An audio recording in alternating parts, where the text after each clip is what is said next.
বা এই পৈতৃক সম্পত্তিতে এমন কোনো ভিটামিন আছে যেটা ধুয়ে ধুয়ে আমি পানি খাবো? আছে?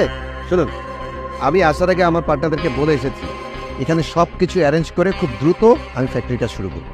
কি বলেন ছোট সাহেব, আপনি এই খান বাড়ি নিয়ে রড ফ্যাক্টরি বানাবে? তো ফ্যাক্টরিটা তো ভালোই, এখানকার ফকির মিসকিন গরিব যারা আছে এরা ফ্যাক্টরিতে কাজ করবে। আরে পুরা এলাকার পরিবেশই তো নষ্ট হয়ে যাবে। ও বাবা, আপনি কবে থেকে আবার এত পরিবেশবাদী হলেন? হ্যাঁ, বেশি পক করবেন না। আমি আব্বাকে বলেছি আপনার কাজ হচ্ছে আব্বাকে রাজি করানো, বুঝতে পেরেছেন? ভাইয়া তুমি নিয়েন না ছোট সাহেব, আপনি যদি খান বাড়িটারে ফ্যাক্টরি বানায় ফেলান তাহলে খান সাহেব থাকবো কোথায়? শহরে ওনার মতো বুড়াদের থাকার মতো অনেক জায়গা আছে, সেটা আপনাকে ভাবতে হবে না, আমি ভাববো। আপনি নিজের চরকায় তেল দেন, ঠিক আছে? আর হ্যাঁ, আপনি গ্রামের চাষা ভুষা যারা আছে সবাইকে বলেন আমার কাছে জমি বিক্রি করার জন্য। আর যদি না দেয় তাহলে কিন্তু আমি ব্যবস্থা নেব, এবং সেটা কিন্তু ওদের জন্য ভালো হবে না। বোঝা গেছে কথা?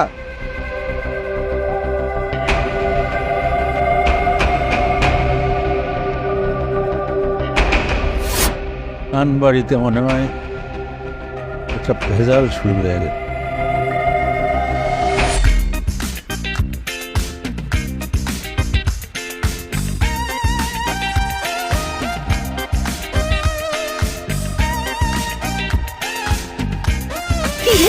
কি রান্না করতেছ?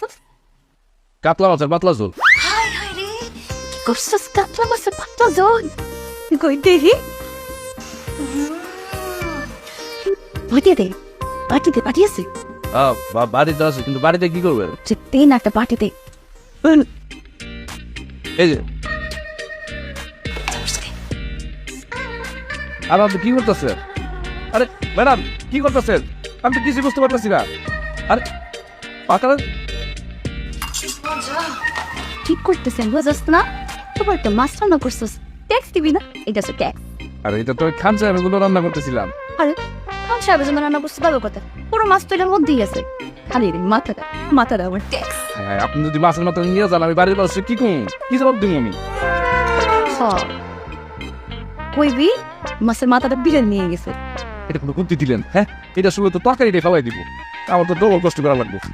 ঠিক কইবি রান্না করার সময় তো মাথাটা খাইতে ইচ্ছা করছে, এতে খেয়ে ফেলাইছিস। Bye bye. আরে আবার কিসের বাই বাই? এসব বাই বাই টাই আমার লাগবে না, আপনি মাছের মাথা দিয়ে যান।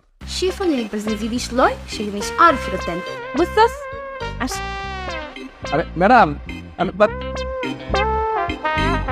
জি ভাই, মাছের মাথা খাই নাই।